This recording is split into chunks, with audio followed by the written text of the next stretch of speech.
Assalamualaikum warahmatullahi wabarakatuh. Hai semuanya, perkenalkan nama saya Mutisha Fitri. Saya dan teman-teman saya di sini kami akan memaparkan makalah kami tentang mengetahui, memahami, dan menganalisis penggunaan tanda baca. Pertama-tama, saya akan memaparkan pengertian ejaan. Ejaan adalah suatu aturan yang mengatur cara bunyi ujaran, yaitu memisahkan atau menggabungkan tanda baca serta menuliskan tanda baca dalam penulisan, yang dimana ejaan itu sendiri berfungsi untuk menstandarkan tulisan itu menjadi lebih mudah dipahami, lebih mudah dibaca, dan penyampaian kepada para pendengar itu lebih bermakna. Oke guys, kalau tadi Mutia ngejelasin tentang pengertian ejaan, selanjutnya aku mau ngejelasin tentang penulisan huruf. Jadi, huruf-huruf di dalam bahasa Indonesia itu terbagi atas 3, huruf vokal, huruf konsonan, dan huruf diftong. Penulisan atau penggunaan huruf-huruf di dalam bahasa Indonesia itu sangat penting untuk diperhatikan, terutama pada saat menulis awal kalimat, menulis nama orang, ataupun menulis istilah-istilah bahkan tempat-tempat penting di Indonesia. Jadi, penggunaan huruf di dalam bahasa Indonesia itu terbagi atas 2, penggunaan huruf kapital dan penggunaan huruf mereng atau bercetak mereng. Apa sih penggunaan huruf kapital dan penggunaan huruf mereng?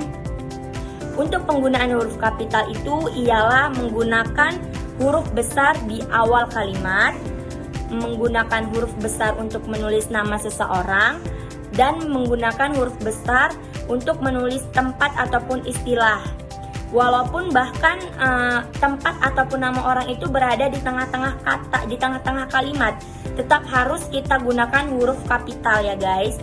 Contohnya seperti upacara dilakukan di hari Senin dan dipimpin oleh Presiden Jokowi di Danau Toba. Jadi huruf besarnya atau huruf kapitalnya ada di upacara untuk di awal kalimat, yang kedua di nama presiden kita, Presiden Jokowi, yang kedua di kata seninya, S-nya, dan yang ketiga di istilah tempatnya di Danau Toba.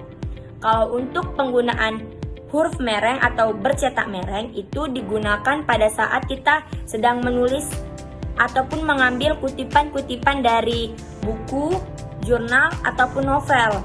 Apabila kita telah mengutip atau mengambil beberapa bagian di dalam buku, jurnal, dan novel tersebut, pada saat kita ingin menuliskannya kembali, alangkah lebih baik dan harusnya kita mencetak merengkan kutipan yang telah kita ambil.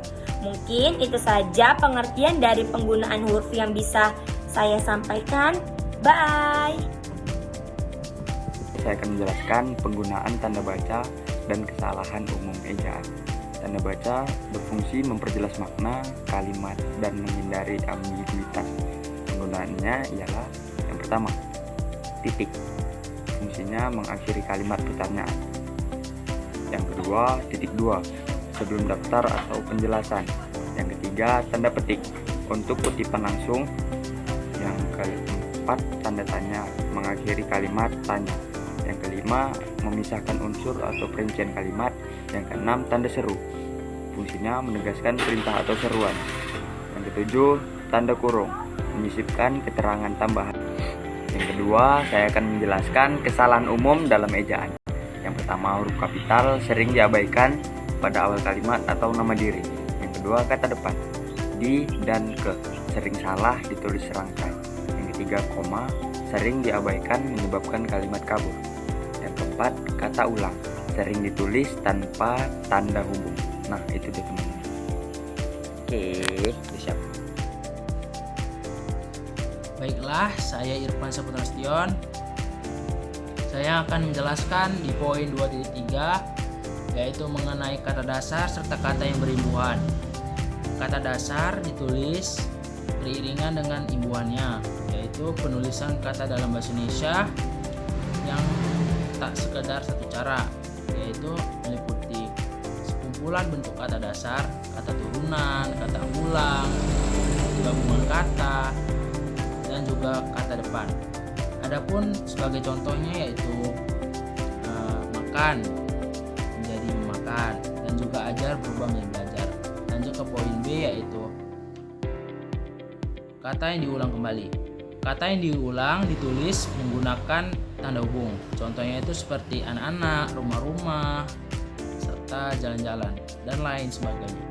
Lanjut ke poin C, yaitu kata depan dalam penulisan bahasa Indonesia. Kata depan seperti di, ke, dan dari. Contohnya itu pergi ke pasar, ataupun pergi ke sekolah, atau pulang ke rumah. Lanjut ke poin D, yaitu kata-kata yang disatukan pada umumnya, yaitu kata-kata yang digabungkan dipecah penulisannya kecuali bila perpaduannya menghasilkan makna yang sepenuhnya baru. Contohnya itu kayak rumah sakit, tanggung jawab, matahari. Oke, baik, segitu saja pemaparan dari makalah kami. Lebih dan kurang kami mohon maaf. Kami dari kelompok 9 pamit undur diri. Assalamualaikum warahmatullahi wabarakatuh.